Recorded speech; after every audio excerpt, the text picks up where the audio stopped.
you, Kenza. Yes, Kenza. Kenza.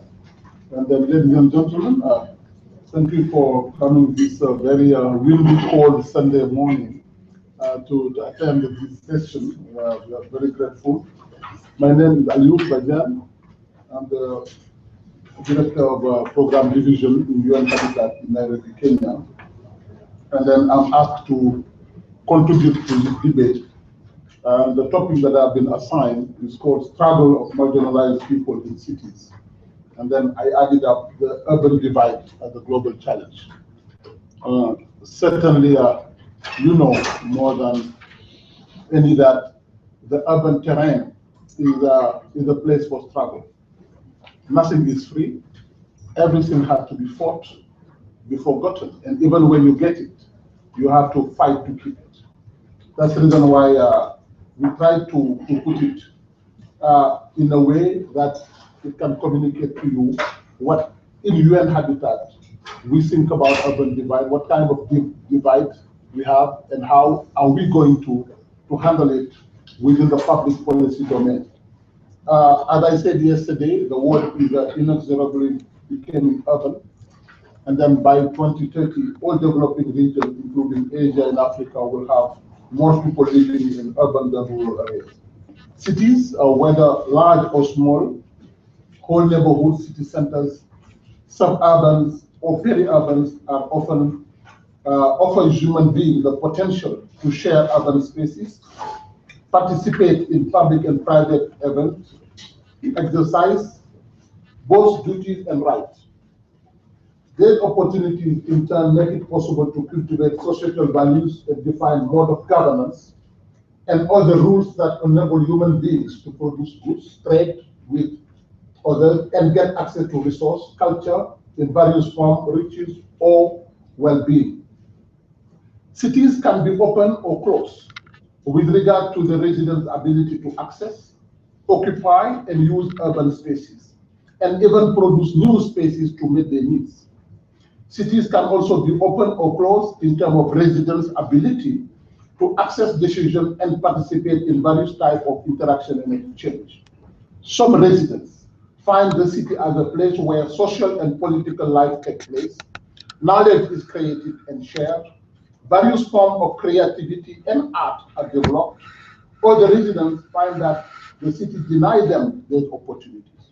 Cities can therefore be places of inclusion and participation, but they can also be places of exclusion and marginalization.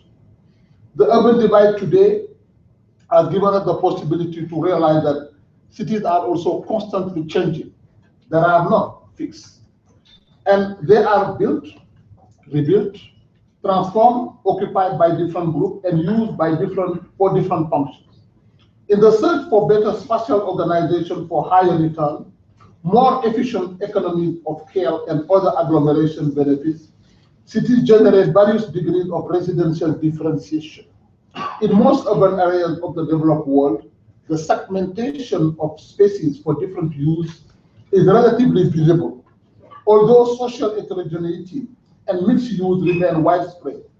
In contrast, in many cities in the developing world, the separation of use and degrees of prosperity are so obvious that the rich live in well-serviced neighborhoods, unfortunately more and more gated communities, and well-built formal settlement, whereas the poor are confined or in the cities or in the peri-urban informal settlements, and slum is extremely difficult and marginalized condition. Unfortunately, as I said yesterday, over 800 million people today are still living in slum condition, and in Africa in particular, out of 400 million, over 60% are still living in slum condition, mostly in sub-Saharan Africa. So they are often struggling to make a living. Cities, particularly in the south, are far from offering equal conditions and opportunities to the resident communities. In Africa, over 60% of urban dwellers live in what we call so-called slum formations. In Kenya, for instance, you have heard about the Kibera. Kibera is a slum in Kenya where 400,000 people are living into one slum. Do you have that photography in your mind? 400,000 people living in one slum. And this is not only one, there are many others. Of course, there are so widespread at the outskirts of the city that you can visit Nairobi, you will never see them. You know, there are in the valleys, there are outside. Unless you decide yourself to try to visit it, you will never see it. Cities are more than often divided by invisible borders. Split center from the off-center, of the high from the low, and the urban divide is colloquially referred to in many parts of the South. These man-made demarcations are often completely different along a spatial and social continuum, reflecting the only difference experienced by the respective population, socioeconomic status, closer assessment of the urban space in many cities of the developing world shed crude light on the fragmentation of society, mapping out differences in the way space and opportunity are produced, appropriate, transformed, and used. Some areas feature significant infrastructure, well-kept parks, garden and upmarket residential areas. In contrast, other areas are characterized by severe deprivations, inadequate housing, deficient basic services, no public space, poor recreation and cultural facilities, urban decay, scarce capital investment in public infrastructure. These tangible differences access come as a symptom of the intangible yet enduring division in society that apportion unequal opportunities and liberties across residentials. The physical divide takes the form of social, cultural, and economic exclusion. Large segments of society are frequently excluded on ground of predetermined attributes over which they have no control at all, such as gender, age, race or ethnicity, or others which they will have control on, such as the way they live, slum versus rich neighborhood, or what they own, income and social status.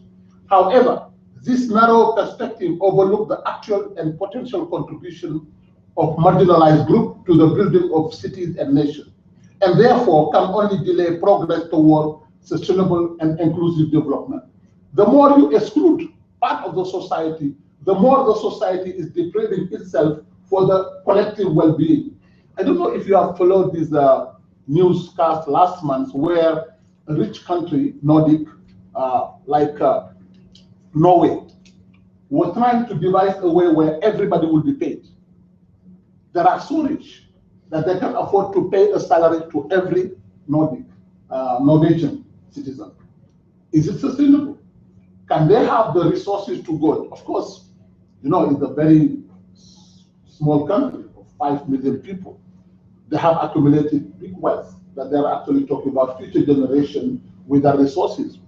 But given the level of resources, they were thinking maybe they would think about a society where you work or you don't work, you have a salary. Now, the salary is the base. You can work to add on it.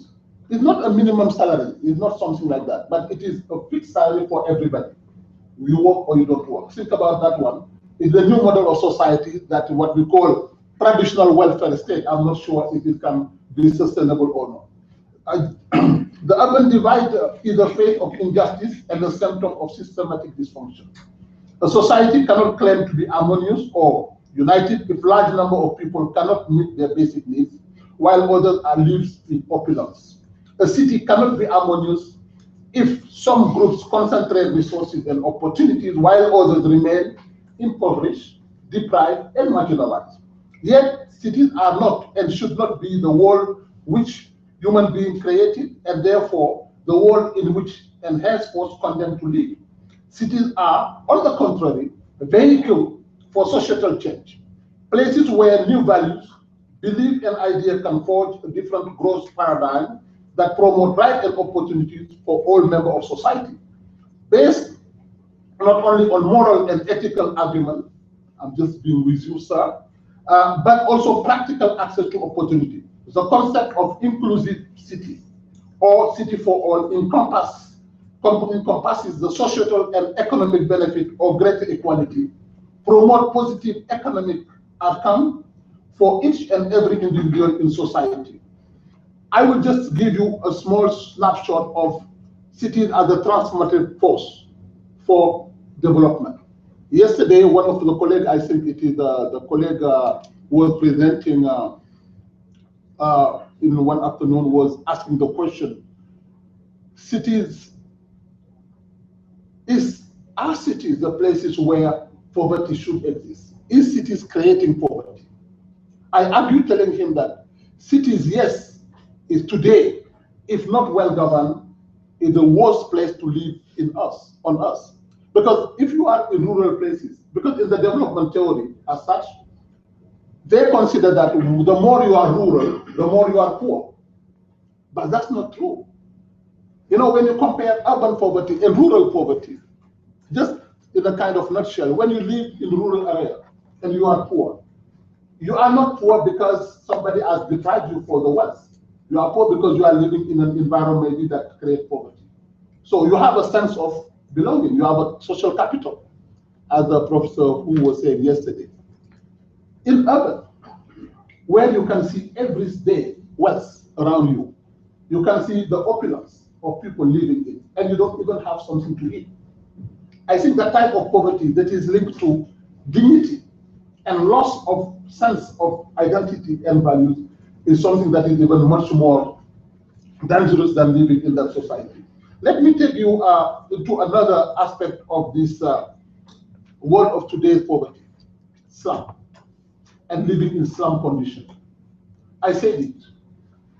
In 2003, UN Habitat for the first time published the book that has been compared to the Brundtland book with regard to environment. It is the stark poverty issue that the world was discovering with regard to slum. And therefore, UN Habitat over the last 13 years has been working very hard into making sure that the slum condition is fought. And we have been very happy that in the last Sustainable Development Goal that was approved last month in New York, we have what we call the Goal 11 in relation to making cities safe, resilient, sustainable, but inclusive. But this is something that also should help us to combat the slum condition. Now, in terms of deprivation and the struggle of the people living on slum, I will give you a bit of what we call divided cities and divided communities. In terms of income inequality, very contrasting numbers. Yes, when you are in cities, you have much more resources in terms of dollar values than when you are living in the countryside. But in the countryside, if you have something to hold, like a piece of land, you can cultivate it. But if you are in cities, you have no piece of land even to hold. You are living in slum condition, with no water, no sanitation, no jobs access. Your children are in a very difficult condition. In Kibera, in Kenya, that I'm mentioning, there are schools in which, like half of these rooms there, you find 60 to 70 students, small students. This is not formal school. This is informal school in informal settlements. Their mother in the morning, they will go to the industrial area to look for a job. The children are sent to school in order to secure a meal a day through World Food programs, through other programs that are giving those children something to eat. If the mother do not find a job, in the morning, he will come early in the afternoon in order to try to collect the kids. If she finds something, a job, he will come about 5 o'clock. And those people in the Nairobi area, you can see them early morning. They have to leave the house at 5 o'clock in order, because this job is first in, first out. If you don't come early, you don't have that job. It is a terrible situation that living in a slum, 90% of those kids living in slum have no chance of getting out of the slum, unfortunately. If the best kid on those schools graduate to go out, they will have to be registered into a formal school so that they can do the exam. But they cannot do because the school is informal. It is terrible, and this is something that we have to think about. There is another special inequality, what we call the poverty trap of space. I was saying yesterday that land is the best commodity for the politician, because transacting in land is something that is quite interesting. I give you a piece of land, By the time you register it and you sell it to somebody else, government has changed or if somebody is gone. But you have taken the money already. And that money is something that you deprive to society. And because of the lack of land market in our society, you cannot, believe me, make politicians release what we call open land market so that we can make sure that that land can also benefit the poor. It is often kept on hand of those that have access to the archive, the bureaucrat, and the politician.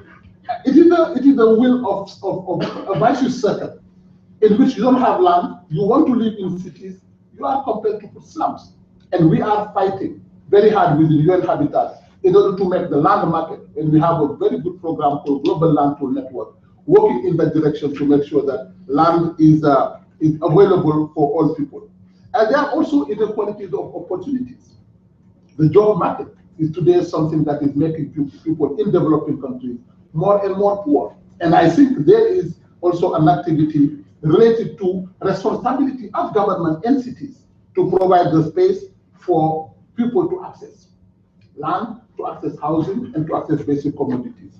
The social divide is known. It is related to all aspects that are going to land, but also basic services, water, sanitation, school, health, even food in cities. Believe me, there are people living right in cities and do not have a meal to eat every day. And this is something that we take seriously in recommendation. And we said the structural food crisis in the urban areas and the poor keep experiencing on a regular basis call for fundamental policy remedies, including production, marketing, distribution, handling, and control of food in the urban market. It is not right that you have all those supermarkets around you, and then you are hungry, or you go hungry. And some people cannot access food, and this is something that we would like to push on. Slum upgrading is strongly linked to health and nutrition program altogether and should be part of a comprehensive approach to improve life in urban poor. Eradicating hunger will require multiple intervention, not only for those related to food availability, but use of safe water, improved sanitation, durable housing material, combined with provision of sufficient living area to ease overcrowding, will improve the chances of better health outcome and living condition for the slum dwellers. Another issue is the health issues. When you are in developing countries and living in those situations, imagine the health condition that you are living in. All type of, not only these new sickness of the day, like cancer, but you are affected with diarrhea. Your children are affected with any kind of health issues that are only related to the living condition. And this can be fight, and this can be fought, and this can be improved. And finally, I will land into the education divide. Education is the only commodity that can help a society to get out of the trap of poverty. It is not oil, I'm sorry to say it. It is not any kind of raw material which can help. And this is where I do believe that the system of universities and knowledge construction into our society is extremely important. Unfortunately, as I said yesterday, universities and their potential are not used and often are ignored by politicians into our societies because they consider them as the basis for revolution. They consider them as subversive minds, and they don't want to deal with them. They rather give them their way and then just go their own. That's the reason why I do believe that in order to fight poverty, it may be far-fetched, but it is something that we should insist all together. And I do believe that this is the reason why, one of the reasons why the University of Ottawa has called for this gathering, and you have turned out many this morning. And I would like to thank you for your attention and make a last recommendation: education of girls, in particular about the whole type of education. Education of girls and young women generate powerful poverty reduction synergies and yields enormous intergenerational gains. It is positively correlated with enhanced economic productivity, more robust labor market, higher earning, and improved societal health and well-being. Thank you very much.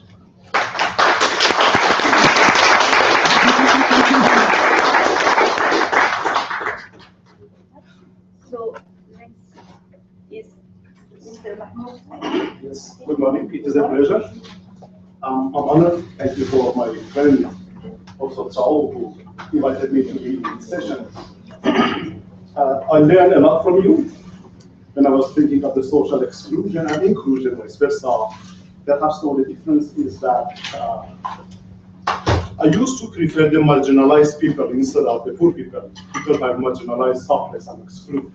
And one more point that came to my mind before I start is to say that my concept personally about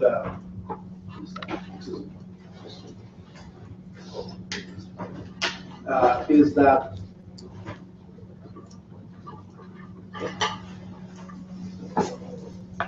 universities, you're absolutely right about education. I 100% agree with the argument around the role of universities, especially because of the fact that universities will be able to present to people the conception of development in terms of human development. Absolutely right. I'd like to follow the same argument. My name is Mahmoud. As you can see, I'm teaching. This is my area of concentration, teaching and research. I'm the person in this university who is teaching the main courses in international development. That is my concentration.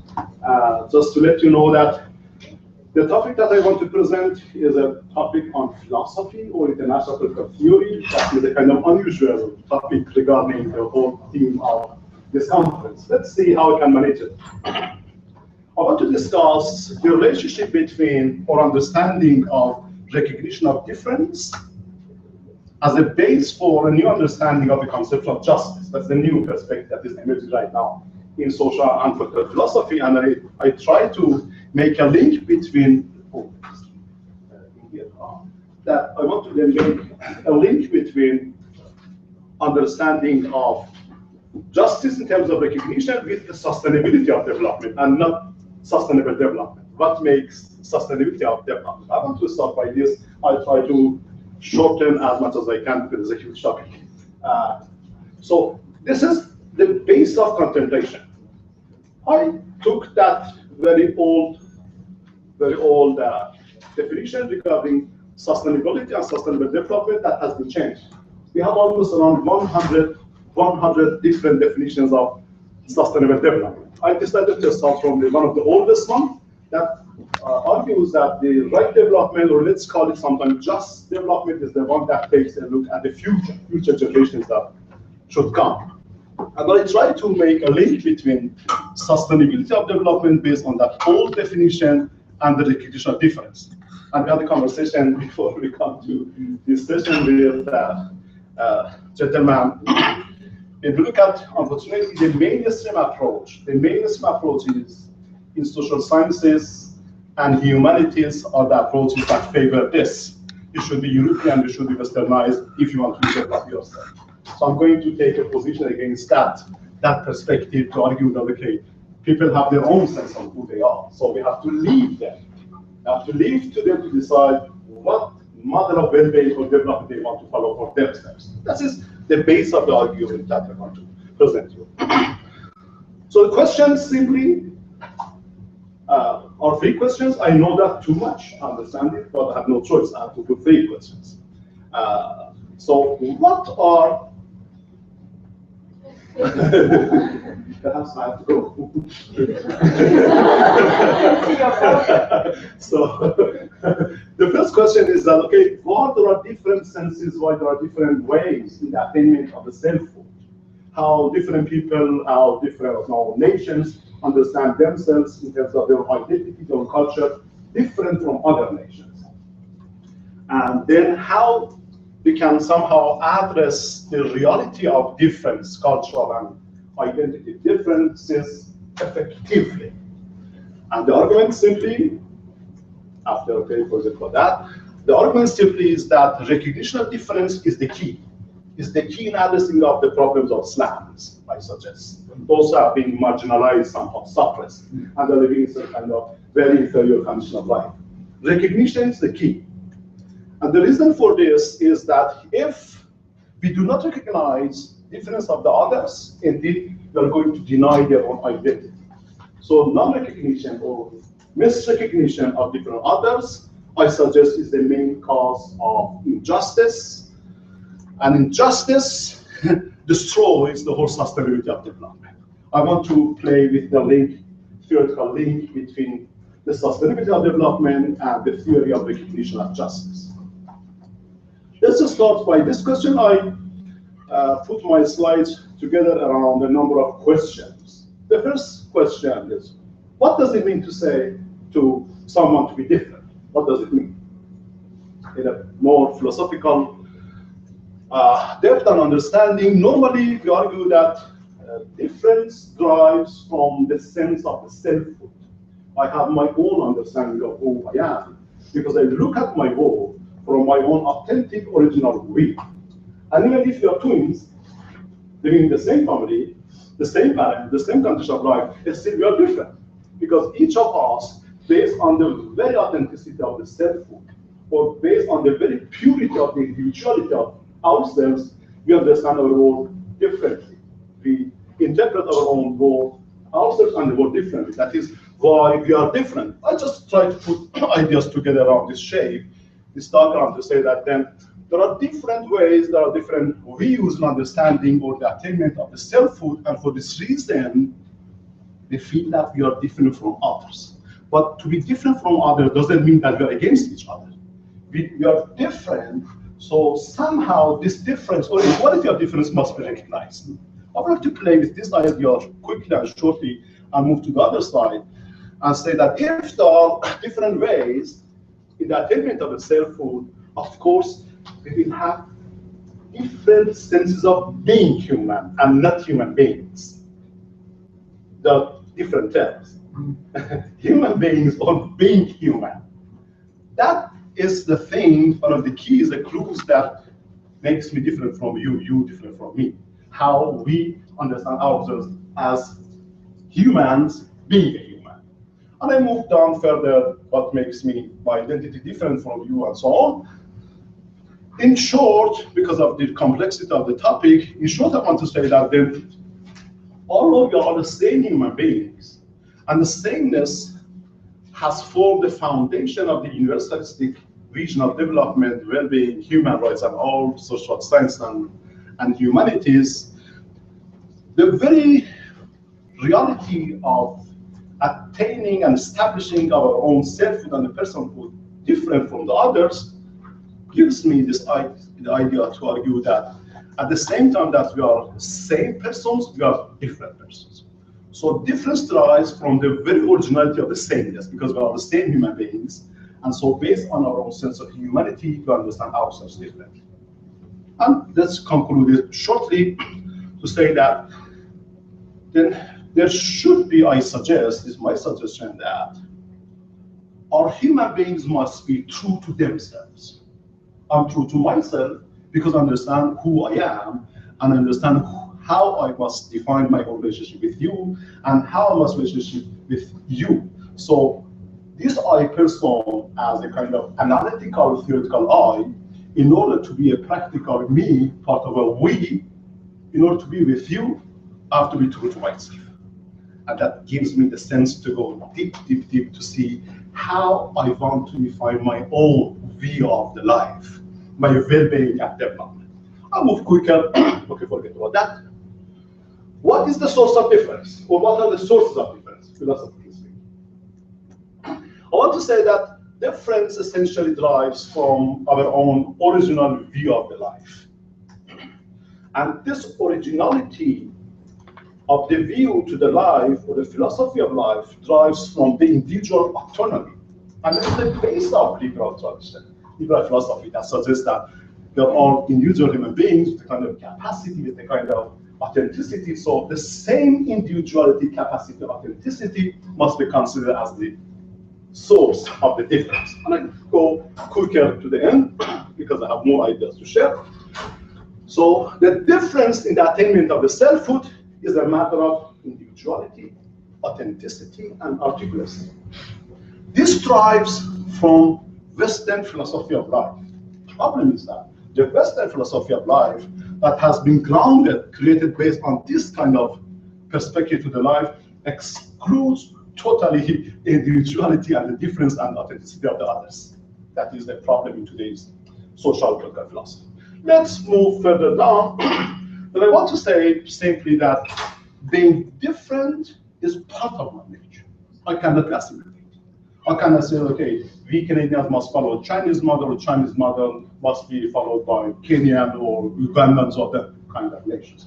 Each nation, each person, each group, each ethnic group must follow its own original view of the life because of the fact that each group is in need of defining of its own original perception of the well-being, and by which, of course, designing, development, management strategy, the high levels of the well-being. I just share with you this statement shortly, and I move to the next slide. How to address the difference? What are the solutions? Those who are familiar with the Western philosophy, they know that in the West, it is stated that the best solution to address the difference is the one that is presented by liberal philosophy. Liberal philosophy, sometimes known as, in the sense, of course, liberal pluralism, suggests that the difference must be respected. What's that? The difference must be respected. Respect others in a multicultural society, but we do our own job. There's no room for others who have been marked as different. The second solution goes a little higher than the first solution. The one that states at the social level, normally we tolerate others. We tolerate them, respect them individually, and the social level, we tolerate them, but still we do our own job. We don't care who those people are. This deficit or failure in the Western political philosophy has encouraged a group of, again, Western thinkers to argue that the best solution, or the best perhaps prescription regarding the existence of the difference, is to recognize their own differences. Politically and institutionally, we must open perhaps our gates on those, for those who have been marked as different, to come in, to be included. The theory of recognition, presented by a number of famous scholars such as Charles Taylor, Ben told me yesterday about Kibrika, perhaps a little, or Iris Marianne Young, or Nancy Fraser, and so on. I follow the same approach too. They argue that beyond the level of tolerance and beyond the level of respect, we are in need of opening the gates for the formal recognition of the difference in political sphere. What happens if we recognize others? Recognition allows us to define a link between the individuality of a person and the sociality of the persons. How individual persons, in spite of their own differences, can be part of a larger practical we, that I want to call it sociality. By recognition, not only we can make a link between individual persons, different individual persons and their own societies, we can also, by the recognition, bring all different beings into a we, that I want to call this we a sustainable we. What gives the sustainability of development?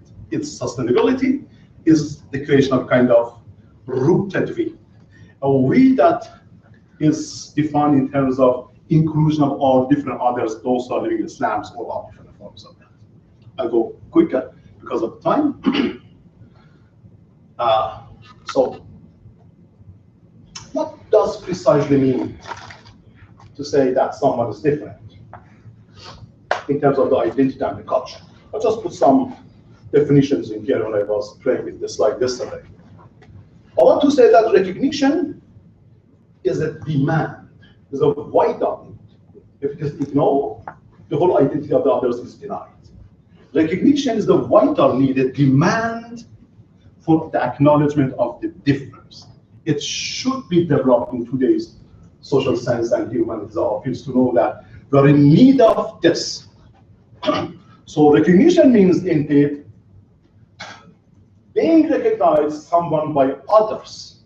And this recognition is mediated, is formed dialogically in order to know how we can recognize together beyond the level of respect, beyond the level of toleration and so on. We must stay in a kind of dialogue. And dialogue, of course, has its own definition. Charles Taylor suggests that we are all dialogical selves. By our nature, we are dialogical. So by our nature, we are willing to know about each other and want to be together in a perhaps all-encompassing level of interaction to learn from each other. That means dialogue. It is more than negotiation of things. So recognition then is not a matter of respect. It is not a tolerance. It is not all these hollow notions or doctrines that we follow in our societies, unfortunately. Recognition, I want to say, is the vital need for human beings. If we do not recognize, as I said several times, they're going to deny the humanity of others, or how they define themselves as human beings. In the sense, I want to say that the recognition is, I suggest, the best base understanding of justice. Justice is not the distribution of the offices or the resources or whatever. Justice in this sense means recognizing the equality of your difference. And it is in here that we can open the gates for a kind of collaboration and discussion and to see how we can live together. Define, for instance, regarding this conference, the sustainability of development. What if recognition is not, what if the difference is not recognized? What is happening in today's world? Recognition is not confined by others, or the difference is not recognized. What happens? It inflicts harm. So it involves the denying, rejecting of the identity of the others. It means that we deny the equal worth of the others. All others have been labeled as different sexually, religiously, culturally, ethnically, or different sense.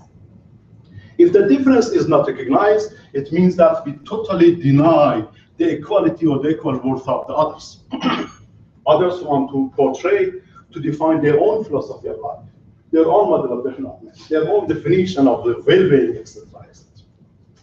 So if the difference is not recognized, it becomes the most obvious form of oppression, imprisoning of someone in a false, distorted, and reduced model of life. That is imposition of our own will to the others.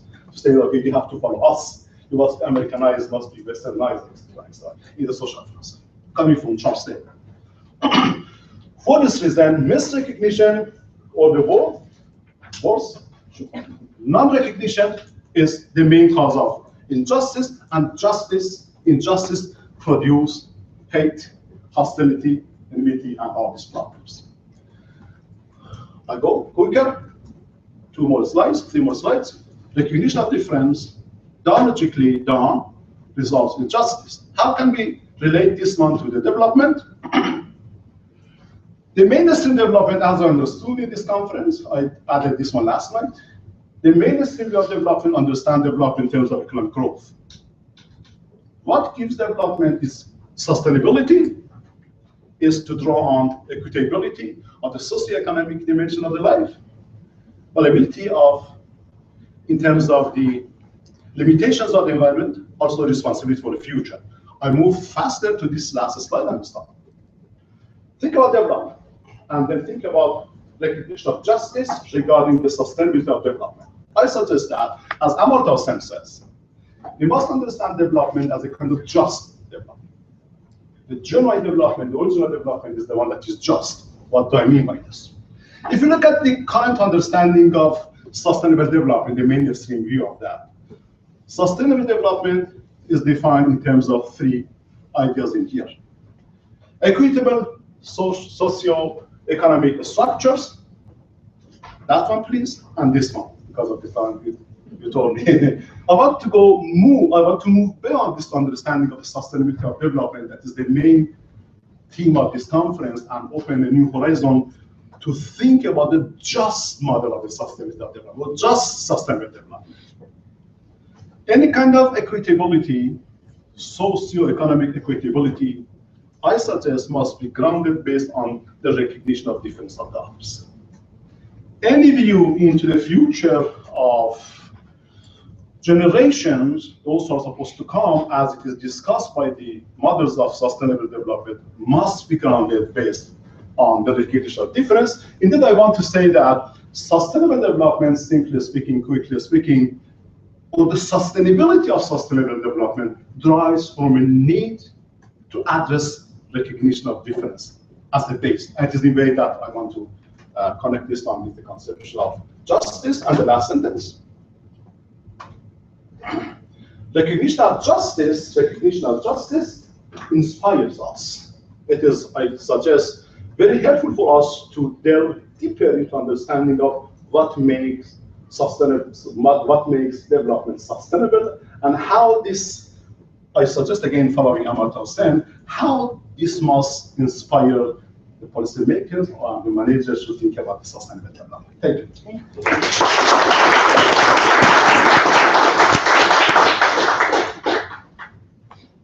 Now we have to have Professor Evelyn Peters from the University of Winnipeg.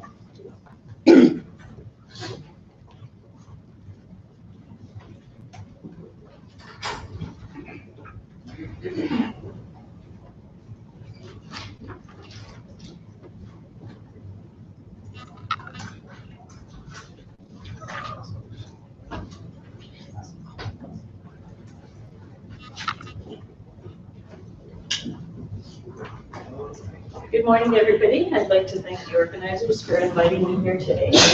I'm really pleased to be here. I'm a Canada Research Chair at the University of Winnipeg, and I've worked most of my life, my academic life, on urban Indigenous issues. And so I'm a social scientist, so I do best with data. And so what I was going to do today is just present to you a study that I did with a number of colleagues in Native Studies at the University of Saskatchewan. I think it presents a concrete example of exclusion and marginalization in a Canadian city. The paper draws on Lefebvre's idea of the right to the city, and I see that a number of other people have talked about that kind of an idea. Defined as the right of all city dwellers to full and complete usage of urban space in their everyday lives. Definition of the right of the city by Purcell says it includes the right to appropriate urban space to live in, play in, work in, represent, characterize, and occupy. So this paper explores spaces of exclusion, but also inclusion, experienced by First Nations people in Saskatoon as they seek to implement their right to the city in the context of long-standing historic assumptions about the relationship between First Nations identities, cultures, and the city. So let me just talk a little bit about the context. Settler colonialism in Canada included the removal of First Nations from cities and their confinement on reserves and in rural areas. They were seen as disruptive, dysfunctional, interfering with civilization, a danger to urban progress and morals, and just not appropriate in urban space. And with that removal came the legacy of a perspective that associated authentic First Nations identities with rural and remote locations. First Nations cultures have been constructed as incompatible with success in the city. If you look at the literature, First Nations in the city are assumed to be assimilated or in the process of assimilation, or dysfunctional and a threat to city life and morals. For a long time, it was assumed that authentic celebration of Aboriginal cultures was impossible in the city. The legacy of colonialism is that First Nations face racism on a daily basis in urban areas, and that's from the Royal Commission on Aboriginal Peoples. So to explore the implications of this mindset and this historic set of attitudes, we worked with the Saskatoon Tribal Council to explore First Nations individuals' experiences in the city. The interviewer was a First Nations interviewer, and just as an aside, it was interesting because his name was Jim Tailfeathers and he was Blackfoot from southern Alberta. And he talked to me, he said, "I'm going into a Cree organization, I'm a little bit nervous," but he ended up, and people were very generous and open, and he ended up doing some really good interviews. He did interviews with 26 First Nations men and women working at the Saskatoon Tribal Council. So these are people that they're professionals, they're highly educated, they're probably more wealthy. So it's especially shocking when they talk about some of their experiences in the city. The interviews were taped and transcribed, and we used Atlas TI, which is a coding software, to identify and compare themes that people addressed. So let me start with the exclusionary public and institutional spaces. Participants identified three main themes in their descriptions of the barriers to their ability to use and produce urban spaces in ways that supported their cultures and identities. And one thing that I found interesting was that most of them talked about ceremonial and celebratory spaces as occurring in rural areas. And I didn't put down any quotes because it's just, we don't have time to go through all of this. But they talked about the cost of performing these celebrations in urban areas. They talked about not wanting to attract attention. They felt that these ceremonies and celebrations in urban areas would make people curious, would just make them objects of unwanted attention. They talked about there not being a traditional place for these ceremonies and celebrations in the city. And this is partly a function of the fact that First Nations people were excluded from urban areas, which were often central meeting places for them. They talked about the need to protect sacred objects and traditions. You know, that in rural areas, these could be more safely kept secret. More than 1/3, even though we didn't ask about the police, more than 1/3 talked about their vulnerability on the streets. They talked about themselves or their family members being picked up, confined for no reason, or accused of crimes that they didn't commit. And this is one quote that I found, you know, as the mother of a young adult male, this I found particularly frightening. On Christmas Eve, my son and his friend got picked up by the city police. They kept him in jail overnight. They accused him of a break and enter about 2 blocks from our house. They took them to that house, and even the son and the father said, no, those weren't the boys. They didn't let them call home. Meanwhile, me and my husband were driving around the city looking for them. I can't think of anything more terrifying than to suddenly have your son gone and not know where he was. The result is that public space is not something First Nations people can expect to appropriate for everyday activities without the threat of police harassment. Elizabeth Comack, who's a criminologist at the University of Manitoba, talks about similar instances, and she talks about the crime of walking while Indian. You know, just the fact that if you're on the street and you look like a First Nations person, you're vulnerable. People also talked about discrimination in stores and other situations, and here's just a few quotes. Some businesses right away, they watch you and they have people walking behind you, and they automatically assume that because you're walking with a school bag or a diaper bag that you're going to boost, and that's really frustrating. Another one said, I don't sound Anishinaabe over the phone, and there's many a time when I've gotten that interview, and then they see me and then I know in my gut I'm not going to be hired because of what they see. And people talked about, and you've probably heard these stories, phoning about a house that's for rent, and then when they turn up, they're told that it's been already taken. People talked about discrimination in a wide variety of areas. One young woman said that she dropped out of a nursing program because of the comments that she constantly heard about Aboriginal people. She said somebody came in a diabetic coma, and it was obviously assumed that he was drunk. And so she just couldn't take it anymore, and she dropped out. The constant discrimination, the idea that you don't belong, that you're a spoiling presence, is extremely stressful. Many First Nations said sometimes they got up in the morning and they had to talk themselves into going out in public. They would call their mom and get some encouragement. So that constant work. And this is a young man who started saying that he hadn't experienced any issues. He starts by saying, being identified as First Nations, it's never been a problem for me. And then he starts to really think about it. And he says, it's just that people put labels on us. For a city this size, there's a lot of racism. And the way they look at us, there's this stigma. And then he almost breaks down. And he says, this is really hard for me. I figured I had everything under control. So just the constant tension of dealing with these ideas. But I don't want to leave you with the idea that Aboriginal people don't resist, that they don't have agency, that they don't create strategies for dealing with these issues. So against the spaces of vulnerability and stigmatization, First Nations people created spaces of inclusion in Aboriginal organizations and Native studies in university. So this is just somebody talking about working at the Saskatoon Tribal Council and the fact that he can ask for time off for sweats and ceremonies. And other people just talked about the intense comfort of working in an environment where they knew that people understood them.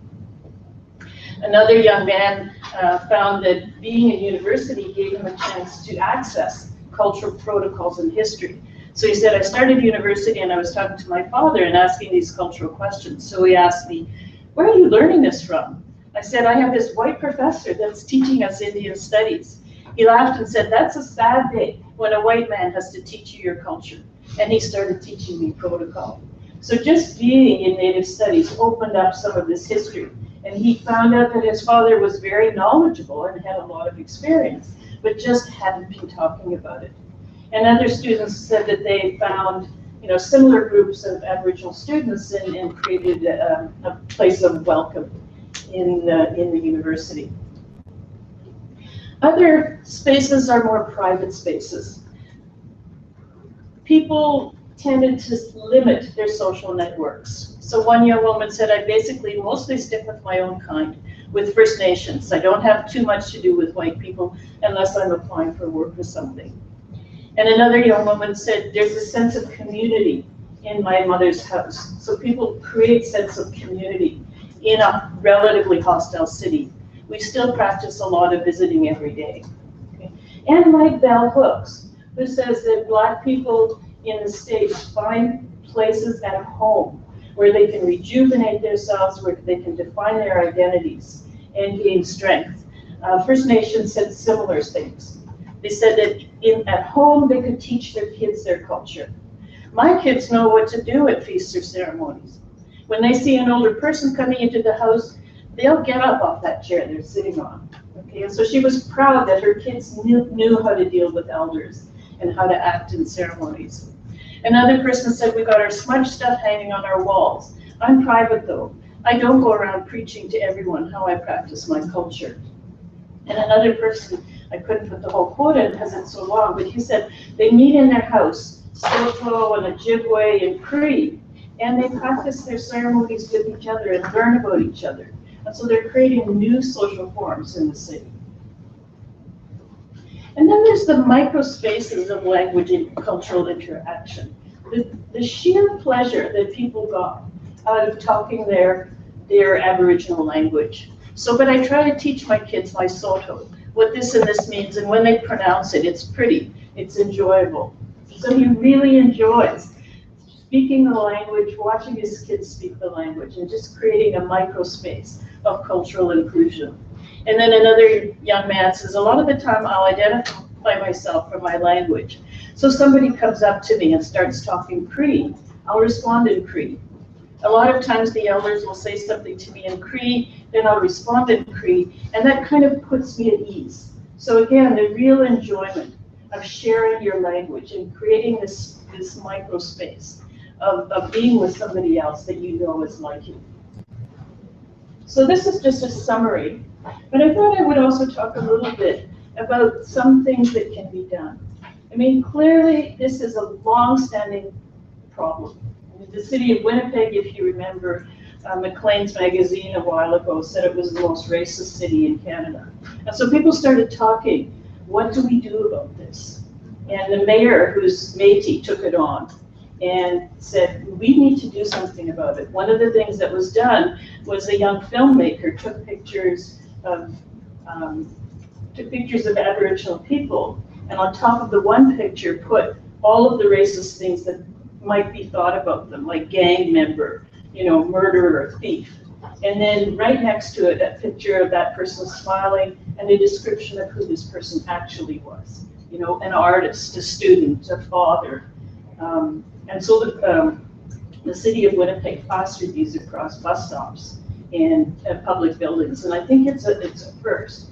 But it's not enough. I think it's going to be a long process, but I think we have to explore many, many initiatives to address these kinds of issues. For example, the underfunding, a number of you talked about education, the underfunding of education on reserves, the underfunding of housing, the destruction of economies, means that when people come to the city, they reproduce all of these stereotypes of not being able to cope. So somehow there's a scale issue. I'm not saying make life good on the reserves so that First Nations people don't move to the city. That's not what I'm saying at all. I'm saying make life better so that number one, they have a choice. And number two, when they come to the city, they have a better chance. Okay, I work at Urban and Inner City Studies at the University of Winnipeg. And we actually operate in the North End. And most of our classes have more immigrants and First Nations people than they have non-immigrants and non-Aboriginal people. And it's just amazing what happens then, because students get to know each other in a place that they feel familiar, and they start to interact and change their perceptions. Education in schools is key. Every year, I give my graduate students 3 papers that talk about the destruction of agriculture on reserves, the illegal seizing of land, and the actual violence of the Canadian state against First Nations people in Canada. And these are graduate students, and they're mad because they didn't know this history. And that can't continue. I know from studies that teachers don't want to teach this because they don't know how to deal with it. So I think we need to teach teachers, and we need to start giving our students a sense of the implications of colonialism right from the very beginning. And those are just a few ideas. There are many more things that need to be done, but I'm sure I'm out of time. Thank you.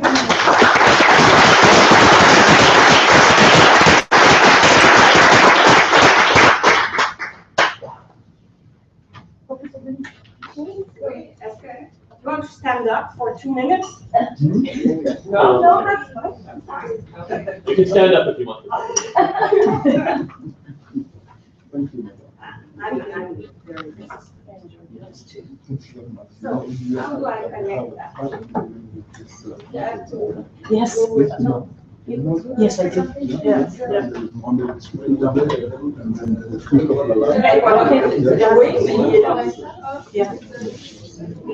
It's so important.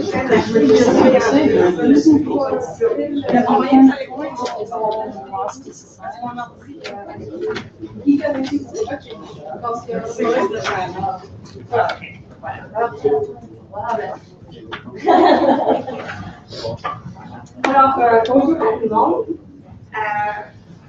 On va y partir.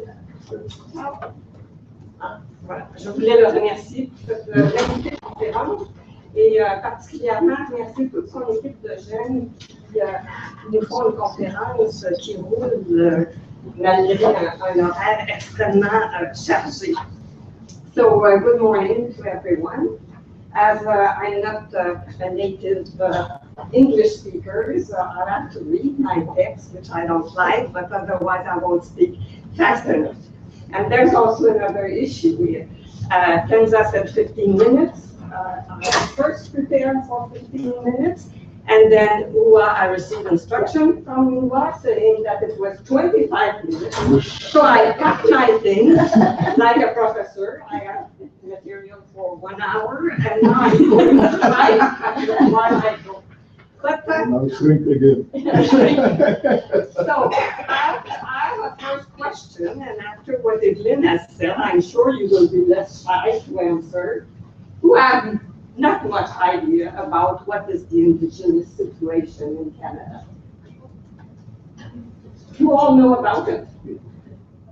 That's great. We don't. I don't. You don't. Okay. You're the only one. I'm not sure.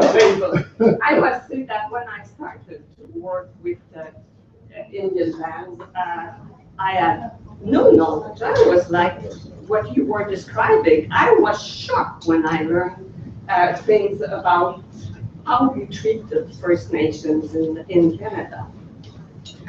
I'll start with a word about that painting. It's a painting by Zachary Vincent, a 19th century Huron-Wendat professional artist. It is interesting because of the place given to nature, but also to industrial buildings, while La Jeune Lorette, which is a settlement, a Huron settlement, which is called today, Wendake, is blurred in the background. The light is not too good, so you'll have to believe me. First, I want to stress that this presentation relies on collective work done by our research group, which is called Habitat and Culture, Habitat et Culture, which in particular, two research projects we had, a completed 5-year community research alliance project and a starting 5-year partnership grant project, both financed by the Social Science and Humanities Research Council in Canada. Wendake, Yurul Wendat, and Washaknak Mani Udenam Inus communities were also essential partners in the preparation of this presentation. So I'm presenting work which is still in progress, and I've added some script graphic material which has not been redrawn, so quality is not, the graphic quality is not always there. So that was my original plan. I guess I'm going to skip the first one, and I'm going to concentrate on the second, third, and fourth one, and if I have time, I'll conclude on 5 and 6. So, Canadian First Nation in context, I'll just go very, very quickly. I cut it just before I came. I think it's important to know that an Indian Act was adopted in the 19th century, just after Canada was created through the Constitutional Act. It's an act that was adopted in 1876, and it's still in operation. It's still quite in operation, and it's a very important thing for urban reserves, for instance. That will be my topic today. So I think it's important also to know that the Constitutional Act of 1982 and its Charter of Rights was an act that recognized finally the rights of First Nation to their land and to their, sometimes it's called traditional practice, and that's the point.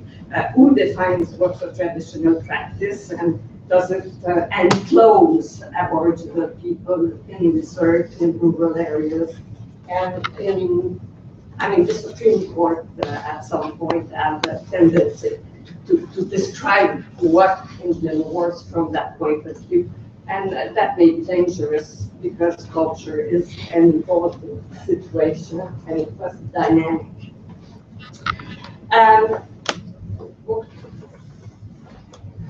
So this act created named 3 Aboriginal peoples: First Nation, Inuit, and Métis. And this is important because reserves are for First Nations. Inuit are not part of what we call First Nations. So I'm only talking about First Nation, and that is the people who are covered by the Indian Act. So that's the recognition that was given to them in '82. So this act, the Indian Act, defines what is an Indian. They have to register, and this is very important. About 50%, according to the last census, of Aboriginal people in Canada declare themselves as registered Indian, and that's important because that leaves another 50% of people of Aboriginal ancestry who are not officially counted as Indians. So that's a former term that we tried to make disappear, but it's still there.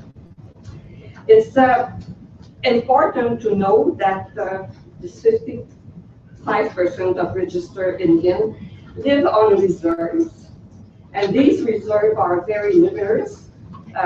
In this year, there are 618 reserves in Canada. And the Indians are divided among 50 to 60 nations and 11 linguistic groups. But what is important to know is that most of these 600 communities see themselves as First Nations in their own right. So actually, when we talk about First Nations, we're talking about a multiplicity of groups in Canada of different culture and different identities. And this is not well known, and it makes the situation extremely complex politically, I think, for the government, for instance, and for all the negotiation between the state and these First Nations.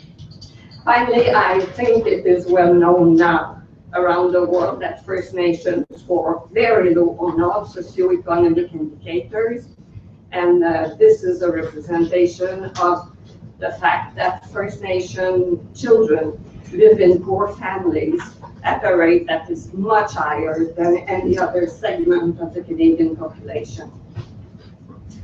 A majority of Indian reserves are located in rural areas, as Edmund said, but with urbanization, some are now enclosed in metropolitan areas and urban centers. I will present two completely different urban reserves to illustrate, on the one hand, the diversity of Aboriginal cultures and conditions, and on the other hand, their encounter with the same obstacles despite important shifts in times. Wendake is an enclave in the metropolitan area of Quebec, the capital of the province of Quebec, and Ouachita-Macmahon is a 4 different tract reserve in Sept-Îles, the latter being a service center for a vast natural resource region. And I think it's important to stress the fact that urban Aboriginal people are not all living in very big cities. Many of them are living in smaller cities all around Canada, and this is also very important. At the turn of the 17th century, the Huron-Wendat inhabited the Great Lakes region in Ontario, in nowadays Ontario. But their communities were soon to be destroyed by epidemics and a fatal war with the Haudenosaunee in 1650. They then flew in 2 directions, a group of probably 300 individuals aiming for Quebec that they already knew because of trade, and where they would be protected by the Jesuits. For nearly half a century, they moved from one location to another in what is now Quebec City. La Jeune Lorette, now Wendake, has been their own land since 1697, so they've been there for a very, very long time.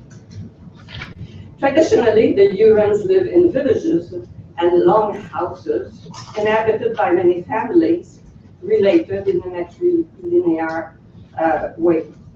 To my knowledge, there is no evidence that they built long houses in Quebec. They rather accommodated themselves in teepees and with tiny wooden shacks. In Wendake, they adopted the type of housing their Francophone neighbors built, and in the middle of the 19th century, Wendake looked like a French-Canadian village, a misleading resemblance, as I will show in a minute.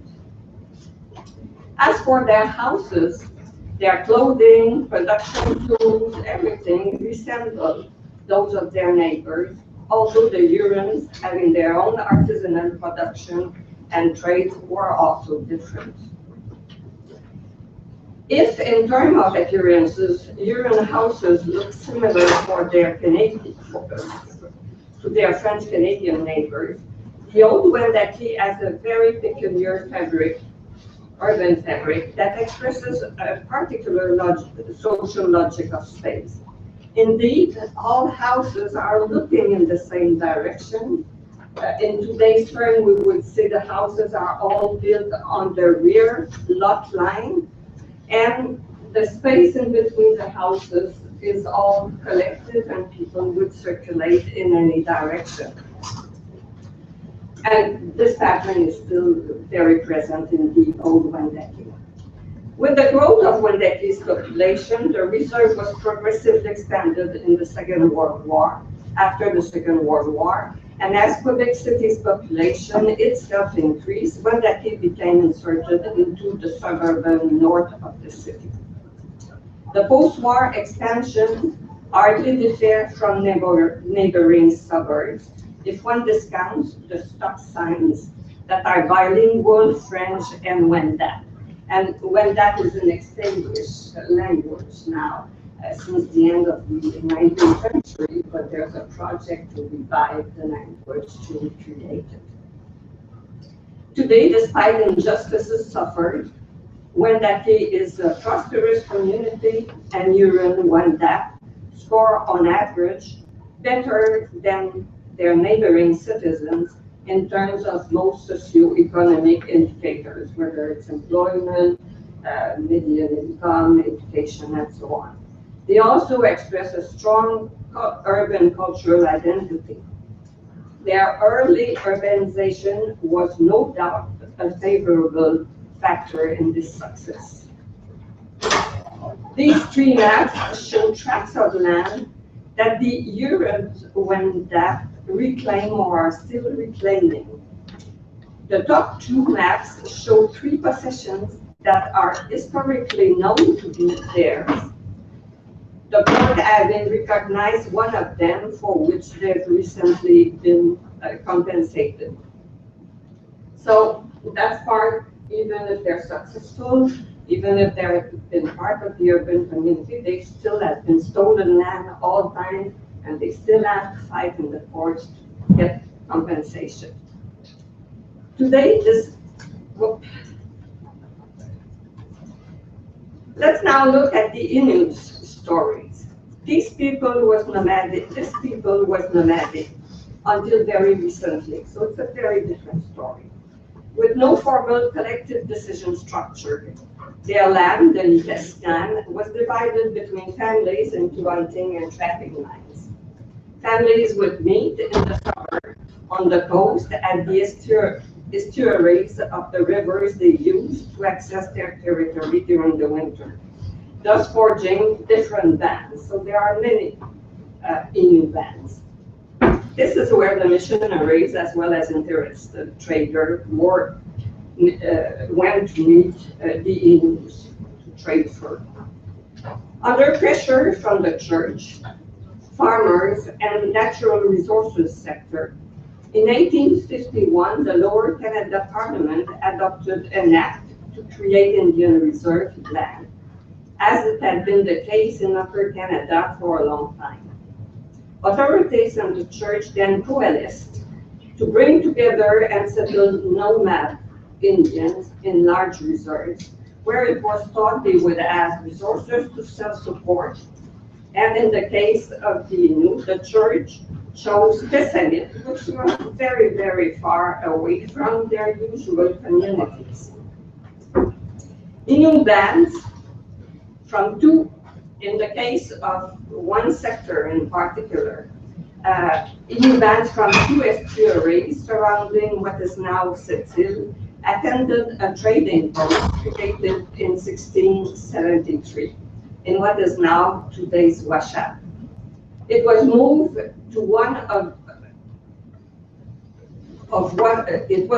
to a site which is now called the Old Reserves when the Hudson Bay Company changed its sites in the area. In the second half of the 19th century, a church was also built in the area. So that's the area where the Inuits really met before Sept-Îles was created. Progressively, a few families settled in this second location, but soon they were considered to be in the way of Sept-Îles' development.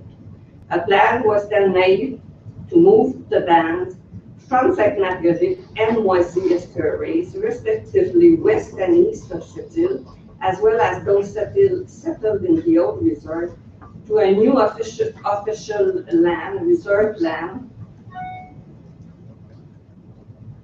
that was bought by the government in 1949 under the name of Maliotenam. Oh, that's not where I am. That's So down you have Maniotenam, so we moved people from the old reserve to Maniotenam. This was forgetting that Inu's family groups are closely tied and cannot be easily merged between themselves. The map shows 3 tracts of Washatnak Maniotenam land. So there's Maniotenam, the old reserve, and Washat, and these 3 tracts of land are under the same land council today. In Maniotenam, Inus were offered the type of house shown in the upper left, as at first without any services. A residence school was also built for children from all Innu communities as the result of another infamous Canadian policy. In the case of this residential school, it's been destroyed, and it was destroyed by a strong desire of the community to erase that souvenir from their community. During the 60s, many families in the old reserve were simply deported with their houses on another reserve piece of land, which was to become Washat. Maniotenam is blocked on a suburban plan, but it stands alone, disconnected from the urban area of Sitsit. This community has therefore very few jobs to offer. That's the one that was preferred by the authorities, but the bad location. Washat shares the suburban type of development that is prevalent in small urban centers such as Sitsit. However, it is particular in that the Band Council built the first shopping center in Sitsit already in 1973, and from there on began to create other businesses. So just the fact that they were within an urban area was also a springboard for their development compared with the people living in Maniotenam. I will not talk about the old reserve, which is quite another story. Washat is closely related to the city, and it plays an increasing role in its cultural and economic dynamics, although it's not as strong as Wendake is. In brief, Wendake and Washatnak Maniotenam have very different stories, but with time shifts, they face the same obstacles: dispossession of their land, confinement to reserved land, oriented educational programs. But they also share an urban location that could and can be turned into a springboard for development. Now let's look at the exceptional situation of Canadian urban reserves and the impact they've had in terms of urban form and relationship between people. It's important to know that, as I said, under the Indian Act, Indians are under the responsibility of the federal government, while municipalities are a creation of provinces according to the institution. So in some way, the registered Indians are in a very ambiguous situation because they're related to federal, and normally municipal and provincial governments should have nothing to do with reserves. And I will show how this has impacted the form of urban reserves.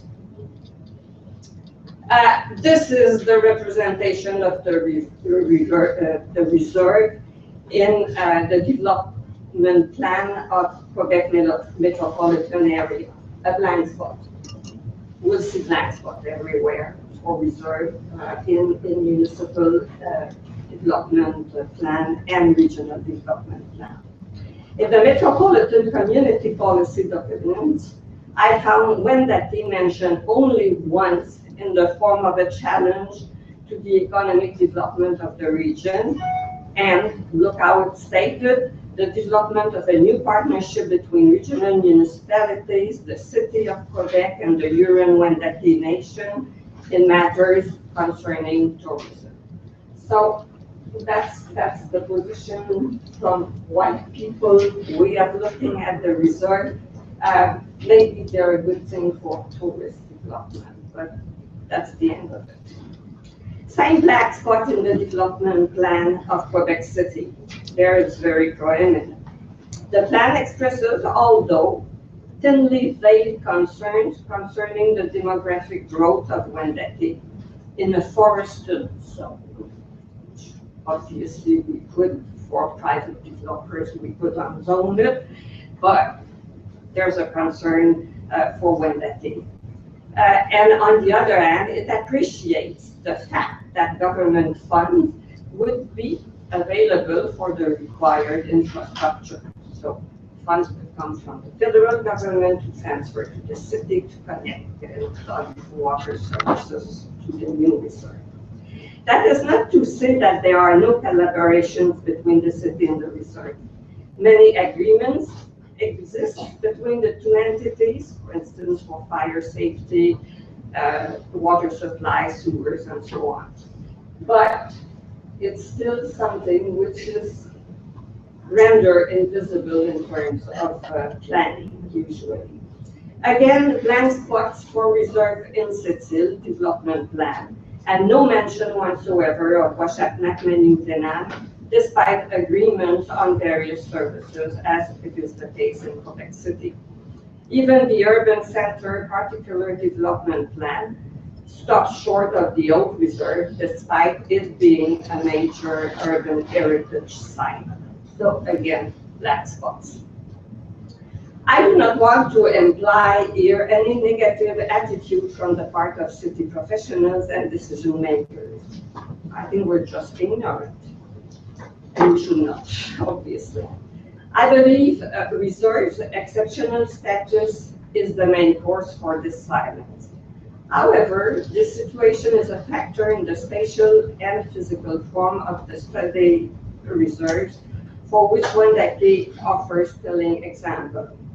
Its shape was determined by possible acquisitions rather than any other rationality.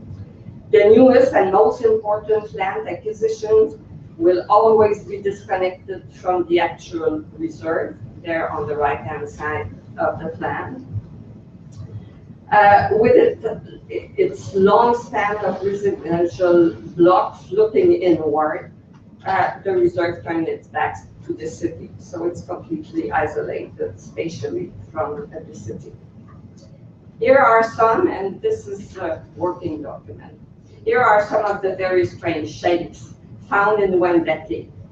On the right, one street is partly under the responsibility of the city, and another part is in the responsibility of Wendake. So imagine when we're shoveling snow, it's stuck right in the middle of it.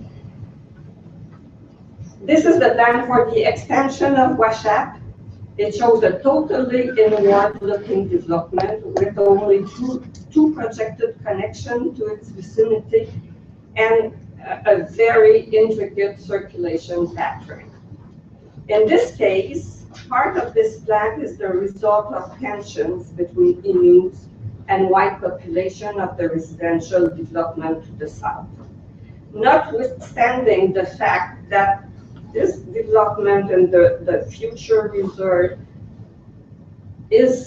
are separated by transmission and electrical transmission line, which are rather large in Canada. The white community, they asked for a new forested band all along the reserve so that it would not be seen. Even when we did a public and very open charrette, the result of the charrette was the object of attacks from these people. And I'll just stop after this one. We would see that tensions are there, which is less the case in Quebec City. Inward development is also the case in Maniotenam. As it initially surveyed, it is completely disconnected from the city But moreover, it has only one entry on the main road, and it's a hidden entry, and it's often the case for reserves around cities. It turns its back on a secondary road. Its form is so impermeable that its expansion to the north will be quite disconnected from the older development. And this is the face at the top. If only the landscape, so important to Inuits, had been considered in these plans, that might be a positive point. But this is another story. So to complete this point, I want to underline that the physical form of reserves is not a designer's fantasy. We've seen quite a lot of fantasy from other places in the world. Not only does it expresses the nature of reserve, but it has important social and cultural implications as well as environmental and economical ones. Why and how are such plans produced? My research is at its very beginning stage, but an easy hypothesis is that the whole process rests in the policies and programs of the Department of Aboriginal Affairs and the type of services asked by reserves as a result. For instance, to circumvent the Indian Act, because we would like to get rid of it, but there's no way we're going to do that in the short term. The government adopted an act to transfer the management of reserved land to land councils, because normally it's managed in Ottawa. But this transfer is conditional on the adoption of a land code and managerial practices that are very stereotyped, with no consideration for the cultural and social dimension of urban development. Finally, I suspect planning firms work for reserves for very low fees. This translates into cutting and pasting the same solution from one reserve to the other, not very different from ordinary suburban development for that matter. But I would like to finish with a not very politically correct comment. We are far here from the big urban restructuring projects Joe Derridge talked about yesterday. Planning reserves is clearly structuring for their inhabitants and not only for city dynamics. But it is rarely these projects that are the bread and butter of firms operating on the world stage. So I think it's important to develop ways of working with these communities, and especially with the political and the economical situation and conditions they're in, instead of trying to parachute some type of solution on them. So I have example of our work, but that will be the end of it. Thank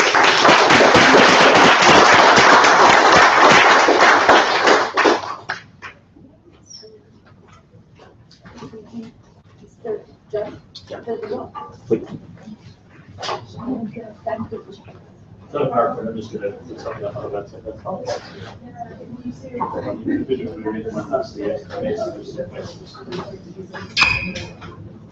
So I also want to thank Hugua for inviting me. I know he's not here, so if you see him, then you can, oh, there you are, okay. But thanks Hugua for inviting me. I'm having a serious problem this morning, actually, and you probably relate to this, as many of you as social scientists. I have a tendency to think very much in empirical terms. So, you know, and it's almost an obsessive thing. You know, I'll walk in through, I'll count the number of people that are in the room. That's how I sort of start. Over breakfast, I'm sort of counting my organization's budget. I'm sort of counting out the next study I'm going to do. I'm on SPSS at about 7:30 every morning. Or stat, you know, already trying to figure out how I can correlate various things. You know, my wife thinks this is like too much. But, you know, the problem I'm having this morning is I decided to do this without showing you graphics, right, or tables, which, you know, is very against my nature. Right? Usually I'll do a presentation and most people complain that it was too much by way of numbers, right, coming at them at once. So I said, I'm not going to do it that way this morning, but I'm having withdrawal symptoms. Actually, I'm having this sort of last-minute panic attack where I'm saying, you know what, I'm going to bring you to the website here, and I'm going to offer you some illustrations and so forth. So before I do that, and even I apologize to those people making the presentation this morning, I was listening, but at the same time, I was actually trying to also crunch some numbers relative to my topic, which is a topic that I'm also going to modify. So the original topic that's listed here in the program is about reasonable accommodation issues, which some of you may have heard of, that really were dominant in Quebec over sort of the last decade in terms of issues of diversity and the way in which we position ourselves as regards the place of religious minorities in our society, and so forth. And I was going to look at how the people express their views around some of these issues, so it's public opinion and what the role of the media is with respect to influencing public opinion. But I've decided to do a slight change, and the slight change is I'm going to focus on the recent debates on the niqab, right here in our federal. We were debating on that yesterday. Okay, perfect. So in our federal election, right, notably, and the role, respectively, of public opinion and the media in that regard, as well as the role of government to some extent as regards the debate over the niqab. So it's a slight virage, as we say, but in some ways it's more topical, as you've just indicated, by virtue of that. So I don't know if I'll add anything to the discussion that you had yesterday, since I missed it, and I apologize if I repeat anything that that you've already heard, but you'll get to hear my sort of, not my personal take necessarily on it, but at least the way in which the issue got unpacked in the course of the recent Canadian election. Right. I should also say I run an organization which is nonpartisan, but I must admit to not being unhappy with the election results that we viewed very recently. Not that that offers you necessary insight into my view on the issue, but I can't say I was unhappy about it. And that's putting it mildly. So you're happy with sunny ways. Sunny ways. I like sunny ways. I like the sun. I like nice beach is good too. So it's all good. And I like Wilfrid Laurier. The original sort of inspiration for that quote, which actually is kind of the original quote. If you go back to it, she's talking about formation. So was really slightly distorted. So it was sort of portrayed as the 20th century will belong to Canada, was what the very same prime minister who talked about our sunny ways, right, in the 20th century also purportedly said. I think what he meant was the 20th century belonged to the Federal Liberal Party, and actually the 21st may as well, judging by the results of the last election. But that's another story, which is detracting from our topic in the remaining times I have. So just again, to begin with the focus on the, a bit of background to begin. 3 points I want to make reasonably quickly. In debates over the last decade, in what we described as reasonable accommodation, right? Which reasonable accommodation was the accommodation of religious minorities and the accommodation of religious difference in particular, and specifically around various things that are symbolic things too, perceived as symbols, at least by the society, but not necessarily viewed as symbolic by those people who happen to belong to religious minorities. Right, so were I wearing a kippah, as I say, those round things that people of the Jewish faith like myself wear in their head occasionally, or some all the time, some occasionally, so forth. That would be perceived not as symbolic by the people who wear it, and would not certainly be perceived in wearing it as something that's being accommodated. They perceive wearing it as their right. Right. So what's interesting about the discourse we've seen in the last 10 years, and really since the beginning of the century, is that things that people tended to perceive as rights became transformed into accommodations. So that we're accommodating you in terms of your wearing of this particular thing. It's not necessarily a right, whereas previously it was seen as a right. And this also gets intertwined with another discourse about values, right? So that these now become questions of values, and values don't always apply rights, right? So very often we think in Canada, and when I do surveys, which I do all the time, which is why I'm counting things over breakfast and in the shower and so forth all the time, right? That distinction we've seen really between values and rights. In surveys I do, the number one value that Canadians identify are the fundamental rights and freedoms that they're offered in various documents and charters, whether it's a Canadian charter or a Quebec charter or so forth. They value their rights and freedoms, like freedom of expression is considered to be a fundamental value. But what we're seeing in a lot of discourse is the separation of the two. right? Things that are rights are not values are not necessarily rights, because our values can trump those rights to the extent that, well, our values are, give an example, gender equality is a dominant value, and by virtue of that, if there's a right that may affect gender equality, like freedom of religion, then the values will trump the rights, or it's a question of rights being conflictual, or at least it's presented as rights being conflictual. And our judicial bodies will, our Supreme Courts or other courts will make some determination, and people will say, well, that's based on rights, but they're not taking into consideration our values. Right? Now, I learned something, by the way, in our last election, right, on the evening after the defeat of the Conservatives. I learned something I wasn't aware of, because I've had to work very closely with the government on a variety of these issues over the past decade, and they've talked about these issues as Canadian values. Right? So they would describe the principal issue that got the coverage in our election, which is the wearing of the niqab in a citizenship ceremony. All of you, I presume, referred to this in yesterday's discussion to some extent, so I don't have to go over it, but I will a bit later, as a value, right? So showing your face is something that's part of our values at a citizenship ceremony or elsewhere, right? It's not a right, but a value. And so that what I did learn on election night, independent of this issue, when Mr. Harper, I think humbly recognized his defeat, he said that his party will continue to defend conservative values. Right? Did any of you hear that? He used the word conservative values. Well, for the 10 previous years, all I heard was him talking about Canadian values. So I only learned that night, something I always understood for the past 10 years, that the Canadian values they were talking about were actually conservative values. And that's fine.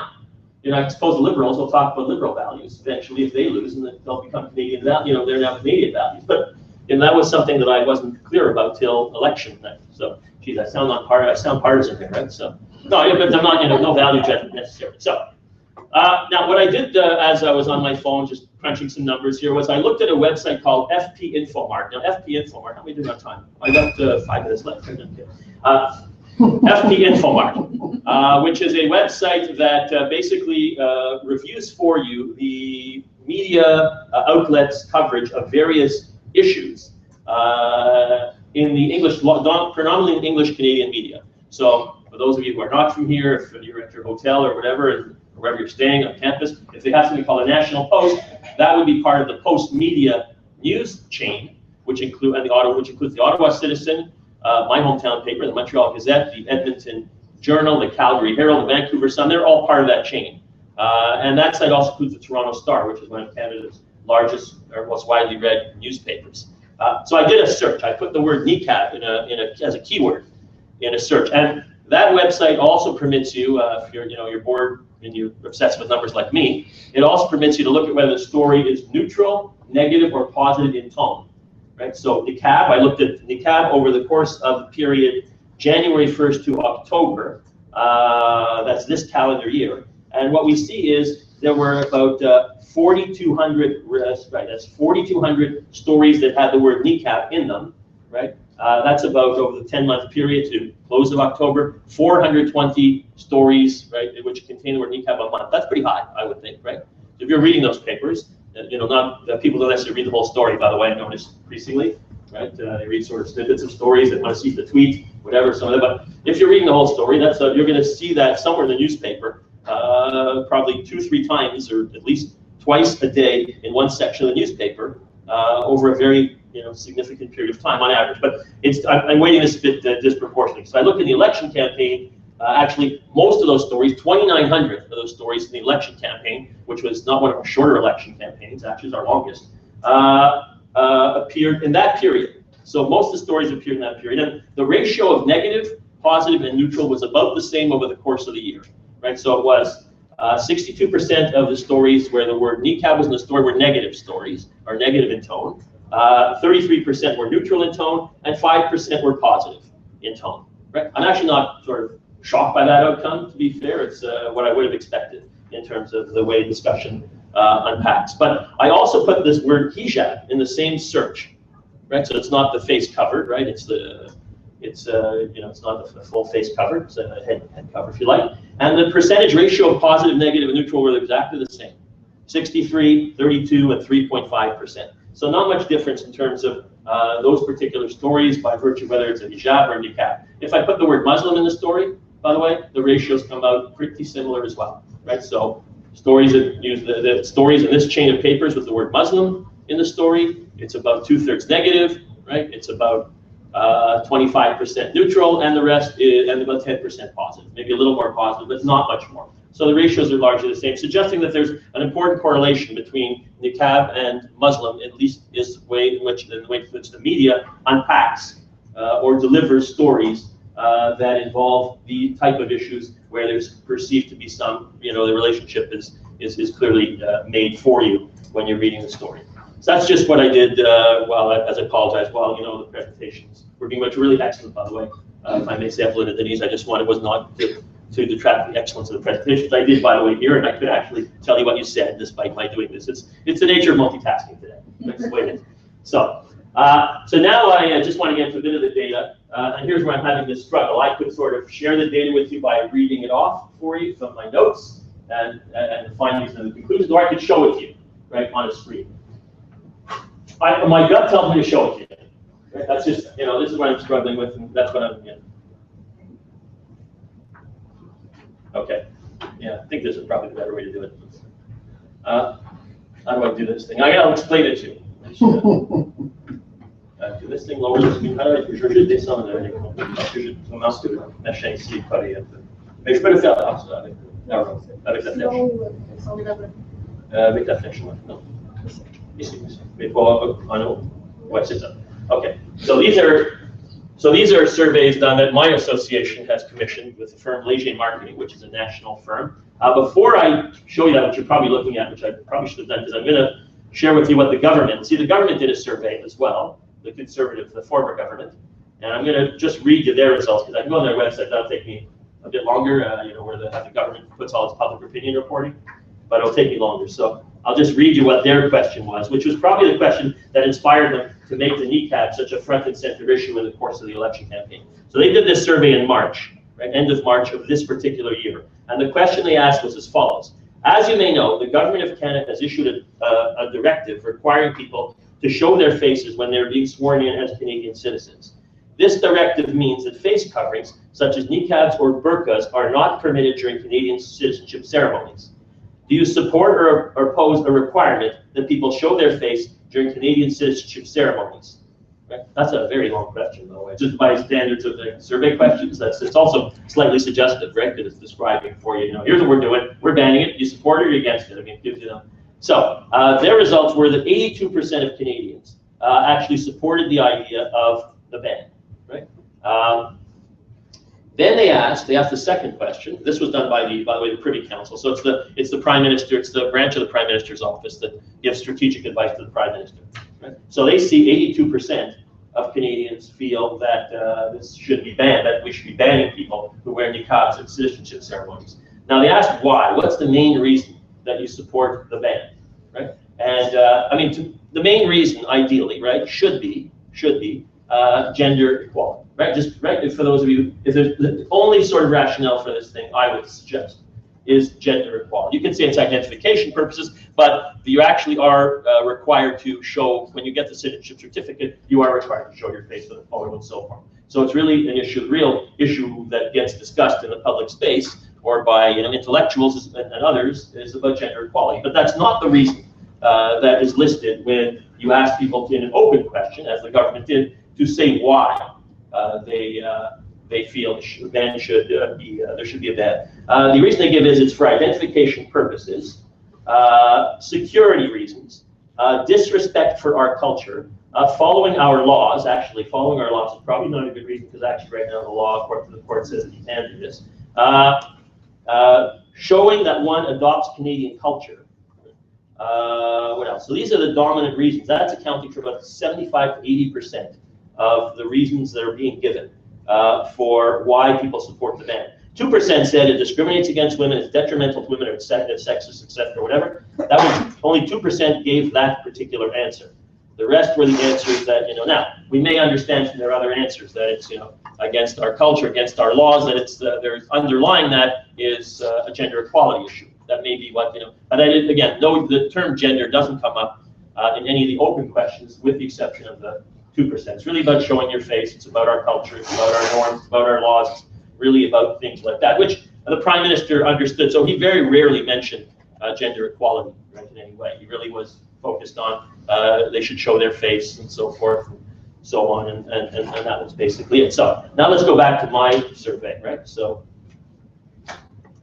you can see here from the survey that my organization did around the same period of time. I have often, sometimes, rarely, or never seen someone wearing the niqab. Right? And here, 49% say that I've either often or sometimes seen someone wearing the niqab, and 14% of Canadians say they've often seen someone wearing the niqab. Now, let me illustrate this with a point.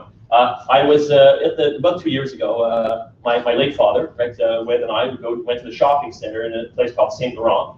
It's called Plasberg 2. This is across the street from where he lived at the time, and we were sitting in the food court, and there's a Muslim population in that area that's more significant than other parts of, say, the city of Montreal. And he'd say, Jack, he'd say, there's lots of women walking around the mall wearing the niqab, right, covering their face and whatever. I said, no, Dad, it's actually the same woman. She's been walking around the mall a few times. So, just to give you an idea of what might be distorting for the people who are saying that I've often or sometimes seen it, and where they've often or sometimes seen it. My sense is the people who say they've often seen it are the ones who say I've often seen it on TV. But they're not necessarily seeing, because the way in which our urban structure is, you're going to see it rare. It's quite rare because it's a very tiny number of people, even though the debate has been. It's not a numbers issue, right? I mean, which is the thing for me. Everything's a numbers issue. Unfortunately, I got this real empirical problem. So it's not a numbers issue. It's even if there are two, it's a principle, right? So we got to make sure that we go after the 2, 3, or 4, or whatever. So that anyway, that's issue number 1. So issue number 2, I am personally uncomfortable. We'll go for this one. How am I doing on time? Do I have time left? Yeah, just 5 minutes, 10 minutes? Where do we go? you want 10 minutes. Well, That's fine. Okay, so we're going to the next Give one. us extension. All right. I am personally uncomfortable when I see someone wearing a niqab. See that? Following this? Yeah, you can see I got 1,500 national. Those numbers at the top indicate 1,500 national respondents in the survey, by the way. Right? There's the weighted and unweighted total. That's the weighted total. It's 1,500 national respondents. Just to let you know. For those of you who want to see the breakdowns, actually, right? Yeah, I'm not sure you can't see the breakdowns. Yeah, so here are the breakdowns by age, right? I'll show you how that plays out a bit too. Unfortunately, I can't. Can we see it like that? Yeah, perfect. Right, so we can't see the breakdown for both. Sorry, I got to go to the bottom of the screen. So overall, I'm personally uncomfortable when I see someone wearing a niqab. 47% of Canadians are uncomfortable when they see someone wearing the niqab. So Canadians are very divided in terms of their level of comfort when they see someone wearing the niqab, although only 14% say they see someone wearing it often. So we got to think about that. Right? So that by age, although, right, who's uncomfortable? Right? Well, the 18 to 24 group, 34%, 1 in 3 are uncomfortable. But our comfort level erodes as we get older, right? So we're at 59% of those people are over the age of 65 who are expressing discomfort when they see the niqab. And it's the level of discomfort is higher here in my home province of Quebec amongst the French population. And there are various reasons for that, which I can explain, but they have a higher level of discomfort. But there's still discomfort really across the board. So we can't suggest that this is an issue that's really a dominantly Quebec issue. There's discomfort across the board. And there's opposition to the niqab at the certificate across the board, meaning that it trumps the various demographics, right? Other than the age demographic. Really, it's really only the youth are less comfortable and less opposed to bans and so forth. Right. So next, we go to the next one. See, I'm breathing better now that I'm showing the numbers on the board, right, as opposed to reading them out. So I guess I did the right thing. Yeah, seeing someone wearing a niqab has no impact on me. I think people should feel free to choose what they wear. Actually, 51% of people agree with that statement too, right? Particularly younger people. They're more likely to agree with that statement. Right, so particularly, let's just show you there and do that. I'm a little off, okay. But anyways, you'll have to trust me on this one.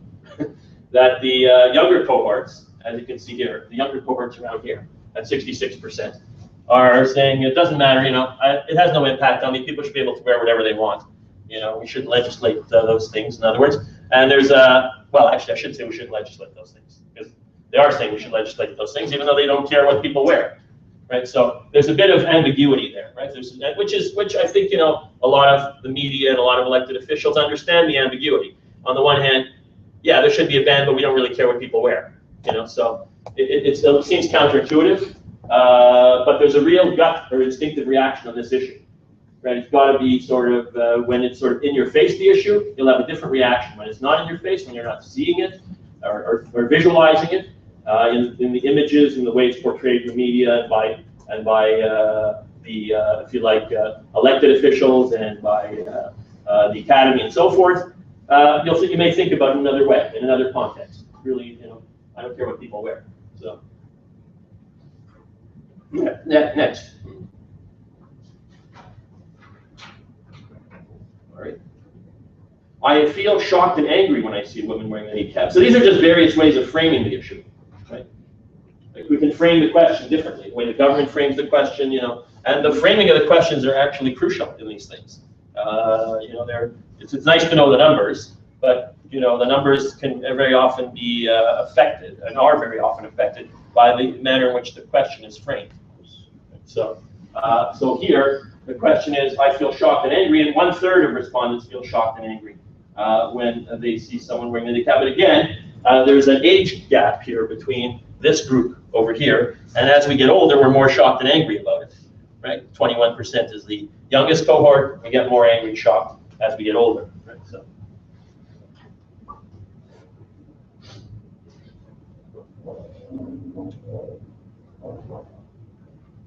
So is the niqab, here's the big argument, the niqab is imposed on women by their families and communities. The majority of Canadians believe it is imposed, right? 58% feel it's imposed on women by their families and communities. The younger cohort's a little less sure about that, but still a high percentage believe it's imposed, which is also a bit at the root of, the argument being made by those who favor the ban, right? That it's something imposed on these people. They're not making a free choice. And hence, by virtue of the not making a free choice, it becomes a values issue over a rights issue, because their rights presumably are being suspended, even though we're not sure of that.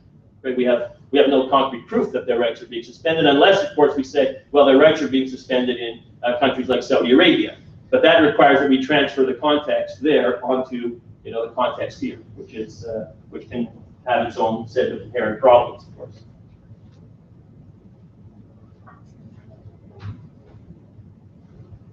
Women who wear the niqab do so freely out of respect for their religious beliefs. Well, 45% of us agree with that, and 35% of us disagree with that, which seems, again, contradicting the previous result, which said where the majority of us feel it's imposed on them. Now, is it imposed on them, or are they free to wear? Well, that depends on the way the question's been framed for you, right? I guess, again, the ambiguity or uncertainty about that suggests that both answers are correct to a number of people. In fact, when I did the correlation, some people, 25% of people said yes to both those questions, to both, which may not make some sense to us here, but it's we have to think about the context and the way the question's being framed, and yeah, they are, but because in some parts of the world they may be, but here we're not as sure, and so there's a lot of confusion about that, right? So you can understand, given the confusion about that our judiciary isn't able to make a ruling that's based on the idea that they're forced to wear it.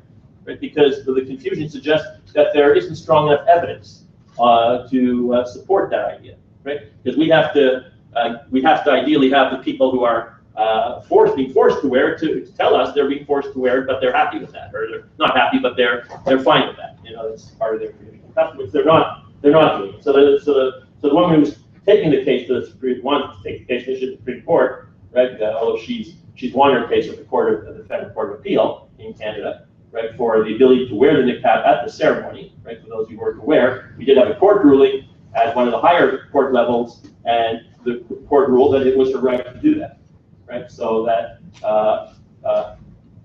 simply because the judiciary doesn't have the evidence to demonstrate that she's being forced to do so. Please conclude. Okay. Right. So right. So the only other issue I'd close on this is that there is a very significant percentage of Canadians who think that preventing women from or banning the niqab, not only in court but in the public space even, is a counterterrorism measure, right? That it will prevent radicalization, it will increase our sense of security. So they see it as a counterterrorism measure. I happen to think that's a real leap, by the way, but the evidence for that couldn't be thinner. But there are a number of people who feel that way, and very often the support for the niqab amongst a significant segment of the population comes from the view that there's a relationship between the niqab and public safety, right? That, in other words, niqab equals terrorism, which means that it can be justified under some public safety measures. The population is actually divided on that issue. I last week referred to that issue in a piece in the Huffington Post as niqabophobia, right? So at least as far as that particular relationship is concerned, I'm not suggesting there isn't a debate about the niqab outside of that issue with respect to issues of gender equality, but as regards the issue of terrorism, that to me would be niqabophobia, right? So I had someone write back. He said that I was suffering from secularism phobia. I wrote back saying, no, my problem is nonsensophobia, actually. But anyways, we'll close on that particular thought. I also want to take a very quick 2 seconds to, if I can just change this here, to put in a short ad for a book I've recently done, if you'll indulge me on this thing. How do I get into this thing here? So we're looking up on GEDWA, Counterterrorism and Identities. Can we do that? Sure. I'll put it together. Just next, GEDWA, Counterterrorism and Identities. So this is a book. It'll be launched at the Salon de Livre in Montreal. If you're in Montreal, it's November 17th. Please, I doubt that's the case. Okay, you'll be there. Counterterrorism. And then I'll stop on this. I apologize for this advertisement. I know it's not nice of me to do this, but it actually reviews a lot of what I'm presenting today. So, you did follow what I presented today with too many numbers. And,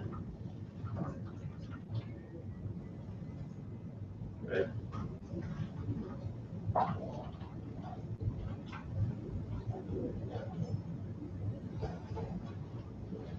That's it. You got it. We'll close it. That's it. So there you go. It's really good. It's on. You can get it downloaded for $7.96. There are only 9 left in stock, and it's called Counterterrorism Identities, Canadian Viewpoints. Don't buy the print if you're going to do this. Get the download because it's colored. The graphs are all in color. Okay, so it looks much better. So I thank you very much on that note.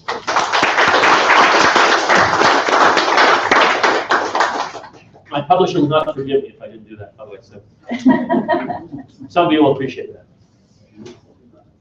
We can have like a session of questions, someone? Or you need Right, you're right. a break? Wait. Maybe a break? Oh, juste pour se lever.